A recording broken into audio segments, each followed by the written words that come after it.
designed the Trooper, we knew that we wanted somebody who really touched on that fantasy of playing the Stormtrooper, of playing the Clone Trooper, but we also knew that that was kind of a limited box, and we wanted to expand that because, let's face it, Stormtroopers die a lot. That's what they exist to do. We wanted somebody bigger and more heroic than that. So we start out with our basic Trooper, which is your basic armor set. That's pretty much an homage to the Clone Trooper and the Stormtrooper. And then we go both directions with it. We take it down to kind of what the Rebel troopers and the Rebel soldiers, like you see on the Tantive 4, you see them on the Hoth Trooper, the Republic, the guys with the backpacks and the goggles. And then we gradually ramp you up past the armor and really start pushing the more intense looks. A big part of the Trooper has been that they're more aggressive than the Jedi. They aren't bound by this code necessarily. They have regulations, they have rules, obviously. This is the Republic. But they are very aggressive in defending the Republic. They will go out of their way to attack the Empire, to attack their resources, their personnel, their weapons, to make sure that this is not just a fair fight, that the Republic is going to win this fight at all costs. What we really wanted was somebody who brought that sort of military point of view, which is, on one hand, he is an officer in the Army, and on the other hand, war is hell. And sometimes you have to actually make the tough choices in order to get the stuff done. We had to sell animations to be giving them a strong feature. What defines a trooper? They are strong, they're efficient at what they do, and they carry a big supply of weapons that we need to support the animation to have these weapons look good in the game.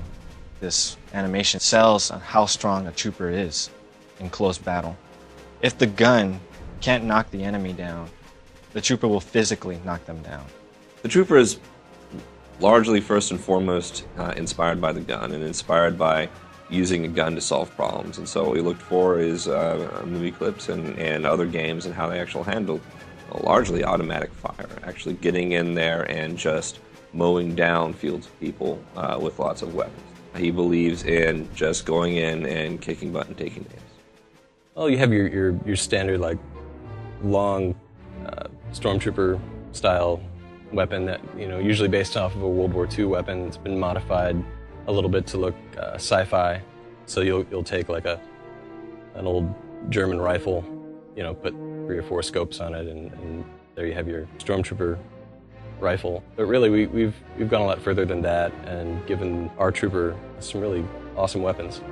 Technology is obviously a big part of who the Trooper is and how the Trooper does his job. You've got this advanced armor with lots of special features, you've got advanced weaponry, and you need all of this to really operate the way that Special Forces troopers operate. Without a lot of support, without a lot of backup, all they have is their equipment, and they need to be able to rely on that to get them through.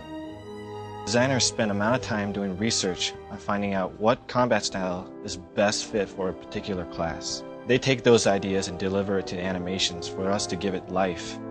We'll test it out using motion capture and just basic hand key animations and put it in a game with programming help.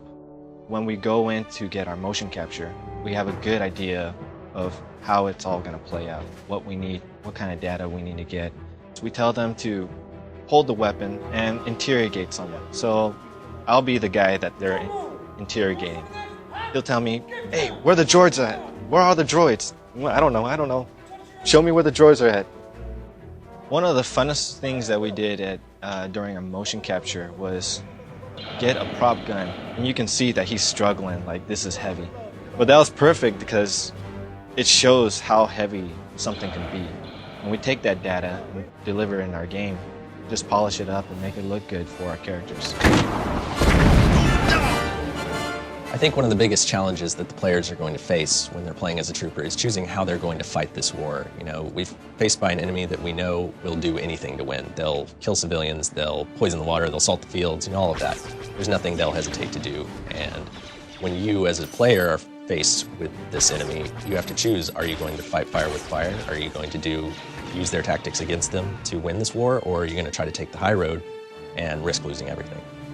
If people were asking me what class they should play in the Old Republic, I would have to say don't underestimate the Trooper, because it's just so satisfying to go in and all guns blazing, to go in and clear a room with grenades, clear the room with fire bombs and sticky grenades, and get the stuff done through just superior firepower.